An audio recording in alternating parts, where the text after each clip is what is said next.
Баршаңызға қайырлы күн, сіздермен Әуез Тайм. Бүгінгі біздің бағдарламамызға, қонақжай студиямызға, сонау Алматы қаласынан, өнер ордасынан жаңа фильмнің тұсаукесерін ашуға қонақтарымыз келіп қалды. Жанболат аға, Серік аға, қош келдіңіздер біздің студиямызға. Осынау Әуезов оқу ордасының студиясында сіздерді көріп отырғанымызға қуаныштымыз. Біз үшін үлкен құрмет. Енді сіздер үшін де бүгін кеше айтылу дата деп ойлаймыз. Өйткені алғашқы толық метражды фильміңіздің тұсауы кесіліп жатыр, көрерменге ұсынылып жатыр. Жалпы осы фильм жайлы біздің көрермендерге айтып кетсеңіз, қалай болды, қалай басталды? Осы уақытқа дейін неге түрлі фильмдерде рөл ойнап келдіңіз? Енді өзіңіздің фильміңізді шығаруға не себепкер болды? Енді бұл баладың арман. Жалпы Алматыға өнер болып келгеннен кейін, осы өнер ордасында оқығаннан кейін арманымыз бір кино түсіру болды, халықтың көңіліне шықсақ деген ой болды. Сол армандаған арманымызға жеттік. Енді осыған біраз киноға түсіп келдік, бірақ өзімнің осы кино түсірсем өзімнің кином болса деген басты ой болды. Сол ойымды іске асыру жүзінде шығарылған дүние болатын, сценарийді жазылып, 20 күн кино түсірсек, 6 ай дайындығы болды. Сол 1 жыл уақыт осы киноның шығуына кетті. Енді қазір әдемі халыққа кешеден бастап жол тартты. Қалай қиындықтар болды ма? Жалпы актер болып жүріп, осылай кино жасау қаншалықты қиын? Біздің болашақ, біздің университетімізде оқитын актерлар бар. Осы жолға түсуге ұсыныс жасап ма едіңіз? Әрине, енді егер өзінің таңдаған мамандығы болса, мен осы өнерді таңдадым, мен осы өнермен халыққа берерім бар, айтарым бар десе, міндетті түрде еңбек етіп, өз мақсатына жетсін деген ой. Әрине, оңай еш нәрсе болмайды, қиындық болды. Бұл біздер енді актер болып ойнап жүрдік қой. Келеміз, өзіміздің сөзіміз жаттаймыз да, камераның алдында ойнап кетеміз. Бұл жерде ондай нәрсе жоқ. Актер ойнап шыққаннан кейін жақта продюсерлік жұмыстар күтіп тұрады, бір нәрселерге қол қою керек, біреумен кездесу керек, маңызды кездесулер болады, іс-шараларға бару керек болады, сондай нәрселер болды. Сондықтан да енді шешінген судан тайынбас дейді, бастадық, бұйырса көрерміз әрмен қарай деп болады. Жақсы. Коко Джамбо фильмінің негізі тұсаукесері кеше 28 қыркүйек болған. Біз енді әлі барып үлгермедік. Алдағы уақытта баратын боламыз. Қазақ киносын қолдауға, өзіміздің ағаларымызды қолдауға барынша атсалысамыз. Әуезов университетінің студенттері. Енді бізде сұрақ болып тұр. Сіз өзіңіз ол жерде басты рөлде ойнайсыз, продюсерсіз, ал Серік аға киноға қандай қатысы бар? Серік киноның спонсоры. Серік аға, өзіңізден сұрайық, неге басқа фильмдерде емес, дәл Жанболат ағаның спонсоры болайын деп шештіңіз? Біріншіден, Жанболаттың бойы ұзын. Ойы қысқа деп. Жоқ, біріншіден, Жанболат менің өте жақын досым, өмірдегі досым. Қанша жылдан бері бірге келе жатырмыз, кез келген жерде. Енді, бірақ спонсор мен емес, Жанболаттың өзі, тағы бір кісілер бар. Мен жалпы жаңағы сөйлеп, жанында көмектесіп, досым не істеуге болады, не қыламыз деп жүріп, содан кейін сөйтіп жүріп, әйтеуір ішінен бір рөлді алып алдым, қанс арқылы. Сол жерде түсіп, ойнап, көріп, содан кейін осы... Сізде дебют па бұл? Алғашқы рөл ма? Білмеймін. Үлкен кинодағы алғашқы рөлім, ұзақ ойнайым, барып көріп, не қылыңыздар, бағасын беріңіздер. Киноның саундтрегі. Және киноның саундтрегін Бекшер Әлшер Бұрханов деген бауырым екеуміз жазып шығардық. Ол YouTube желісінде тұрып, көрсеңіздер болады, тыңдасаңыздар болады. Бұл қалай деген әнге саундтрек жасалды. Біз соңғы кезде ойлап жүрек, Серік ағадан хит болмай кетті ғой десек, ол киноға қарай кетіп қалыпты. Алдағы уақытта қандай жоспарларыңыз бар жеке шығармашылықта? Концерт болмай ма? Алдағы уақытта мен 10 жылдық қой биыл менде. Биыл 10 жылдық октябрьдің қазан айының 29-шы жұлдызында Республика сарайында 10 жылдық ән кешім болады. Және енді алдындағы сұрағыңызға жауап беріп кетейін. Жаңағы енді жастар талабына сай бір 2 дүние шығарғам, ол екеуі де жақсы шықты деп ойлаймын.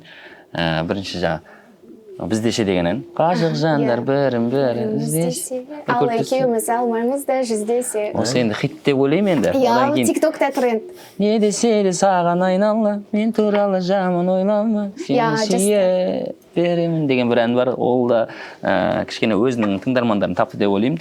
Енді жас өскен сайын енді 10 жыл деп айтып отырмын ғой, енді менен сол баяғы сол жаяу вокзал сияқты әндер күтіп қалуы мүмкін, бірақ десе де мынау жастарға басқа бір стильде дүниелер жасап көріп жатырмыз. Барлығы да өзінің жемісін беріп жатыр. Осы нәрселердің барлығын қамтып 29 қазан күні Республика сарайында жаңағы отчеттық концерт беретін боламыз. Қуаныштымыз, сәттілік тілейміз. Негізі Серік аға енді жақсы сақталған ғой, біздің құрдасымыз сияқты, бір студент сияқты көрінеді. Сондықтан да бір ерекше нәрселер күтіп қаламыз. Менде бір сұрақ туындап тұр. Неліктен киноның аты Коко Джамбо? Мен сіздің инстаграмдағы никнейміңізді білемін, бұрыннан Коко Джамбо, ал кино неге Коко Джамбо? Инстаграмдағы атқа қатысшы Коко Джамбо, барлығы солай сұрайды. Джамбо кинодағы менің атым, Коко қыздың аты. Қорлан Джамболат үйіндегілер Коко деп атайды. Ондықтан да сол Қорлан мен Коко, Джамбо екеуін қосып Коко Джамбо екеуін. Енді мен қазір көпшіліктің трейлерді байқап жатырмын, сол жерде айтып жатыр, Қазақстанда болмаған керемет туындылардың бірі деп. Сіздің киноңыздың басқалардан қарағанда ерекшелігі қандай? Неліктен жастар сіздің киноңызды барып көру керек? Бұл жерде режиссерлік көзқарас бөлек, операторлық жұмыс бөлек, және сценарий басқашалау.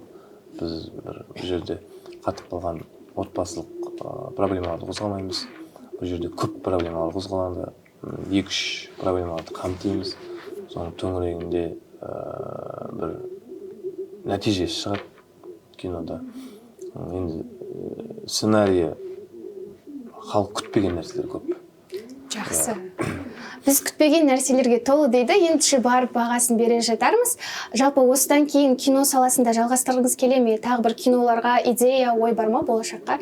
Әрине, бұл бір киномен тоқтап қалмаймыз. Тағы да кинолар түсірсек деген ойдамыз. Жалпы өнер қырандары театрының бір киносын түсірсек деген ойдамыз. Сол продюсерліктермен қарай жалғастырып, қазақ киносына үлесімізді қоссақ деп ойлаймыз. Өте тамаша, қуаныштымыз. Сәттілік тілейміз, алдағы жоспарларыңызға жақсы туындыларды күтеміз. Біз сіздерді әрдайым бақылауға, тамашалауға тырысамыз. Біз енді бала күнімізден де ауылдан өскен кезде өнер қырандарын көріп өстік. Гакку арнасынан Серік ағаның жаяуын қойып билейтінбіз өзімізден өзіміз. Сол сияқты барлығымыз бірге өсіп жатырмыз. Сіздердің өнерлеріңіз қалай өссе, біз де өсіп қалдық. Сол 5-6 жасымыздан бастап көріп жүретінбіз. Сіздердің Дениз деген киноға пародия жасағандарыңызды көріп өзімізше қызығатынбыз. Енді сіздер де өсе беріңіздер, біз де сіздерден сұхбат алуға жассын деп тілейміз. Алдағы шығармашылықтарыңызға сәттілік тілейміз. Енді соңғы бір сұрағым болсын. Сіздерді осы Шымкент қаласымен, шырайлы Шымкент қаласымен, осы Әуезов 80 жылдық тарихы бар осы қара шаңырағымызбен не байланыстырады? Қалай ойлайсыздар? Енді жаңа 80 жылдық деп қара шаңырақтың 80 жылдығы құтты болсын. Осы жердегі тәрбие беріп жатқан ұстаздарға, Алла разы болсын. Және осы студент болған, осы Әуезовте оқып студент болған барша мысалға қазір өнерде жүрген, әзіл саласында жайдарманшылар болып жүрген, қазіргі көбісі енді актерлар болып жүрген балалардың көбісімен біз доспыз, бауырмыз. Осы нәрсе байланыстырды осы Әуезов университетімен. Ең басты байланыстыратын. Ал Шымкентпен ше? Ең басты байланыстыратын нәрсе қазақпыз ғой. Жалпы бәріміз осындай қара шаңырақтан шықтық.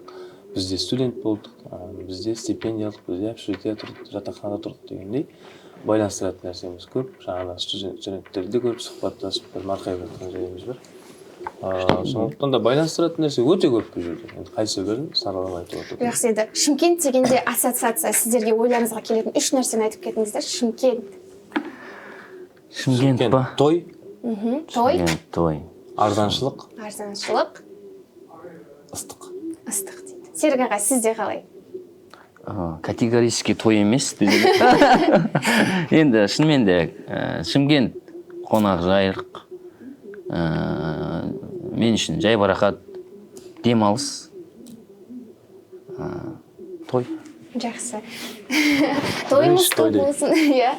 Сонымен күн көріп отырсың. Дұрыс айтасың бауырым, ішіндегі сауал. Жақсы. Құрметті біздің студенттер, Шымкент қаласының тұрғындары, көрермендер, сіздерді Коко Джамбо фильмін қарауға шақырамыз. Серік ағамыздың концертіне барыңыздар. Жалпы өзіміздің өнер адамдарын қолдайық, ол кісілер де бізге сол қолдауға сәйкес мықты туындылар шығарады деген ойдамыз. Студиямызға келгендеріңізге көп рахмет. Қош сау болыңыздар. Отандық өнім қолдаңыздар. Отандық өнімді бірге қолдайық.